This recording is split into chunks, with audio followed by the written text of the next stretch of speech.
Hi, my name is Jasmin Roberts, and I am one of the co-founders of Giovanni's Room.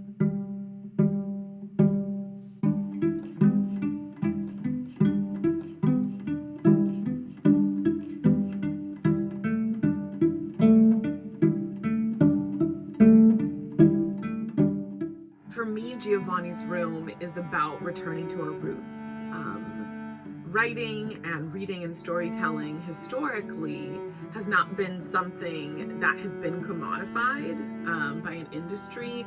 It's something that belonged to the community. You know, after people came home from work, they would all sit down together after dinner and someone would tell a story or read from the Bible or other texts. And in reading about those accounts, I felt such a nostalgia.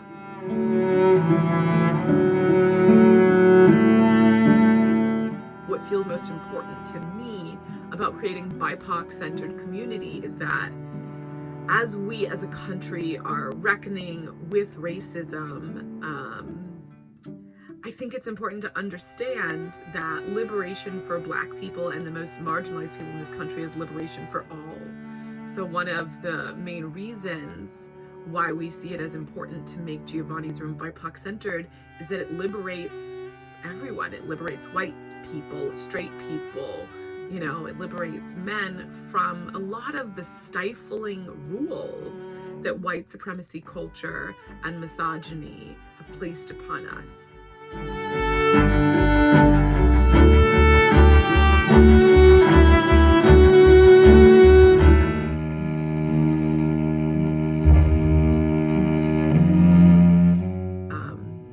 I've spent a lot of time in writing community and writing space, and it has mostly been white.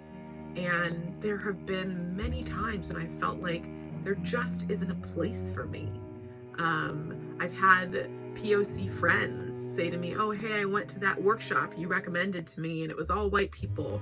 And I shared this story, you know, that I wrote about back home in Jamaica. And the feedback that I got is there's too much dialect in it. And when I hear comments like that and I hear feedback like that, because I've also gotten it, I'm so confused. Number one, because the United States is a melting pot, right? We have so many people from so many different cultures, and it feels like the implication is that our culture must be translated, and in particular translated for whiteness.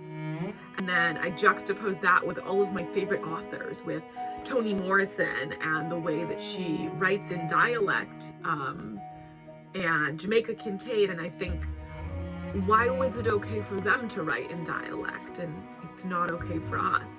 And, you know, Toni Morrison won the Nobel Prize and the Pulitzer Prize, and so it feels to me like it's necessary to create a space where we have those conversations. And it's also necessary to create a space where a Jamaican woman can workshop a piece that has dialect in it, where she can feel seen, where I can be in that room and say, oh my gosh, I love that. Like, have you read this book? Have you read this person?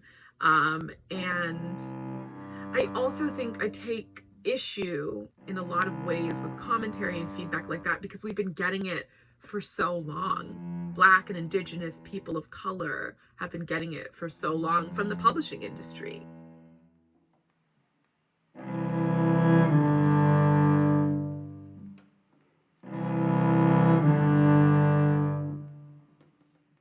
I read an article recently that said that 97% of the books published in the United States since World War II have been written by white people, and that 90% of the books that have been talked about since World War II or written about in magazines and media and news have been also written by white people.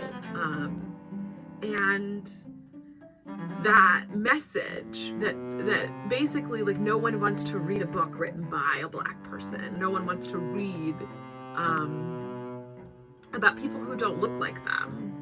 It feels preposterous. It feels preposterous. And to be honest, I thought it was really ironic that when the George Floyd protests started and it felt like this country was really in the middle of a racial reckoning. The New York Times bestseller list was a blackout of Black and Indigenous and Asian writing, and so it felt like proof that what the industry has been telling marginalized communities since its inception is not true. There's absolutely a place for writing, for my experience as a Black, queer, trans, non-binary AFAB growing up in this country.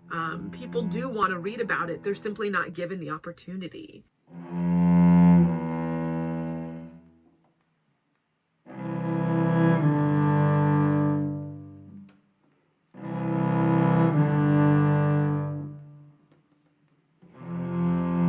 It's going to be an amazing endeavor, and I really hope that you will join us and support us in creating this really crucial community.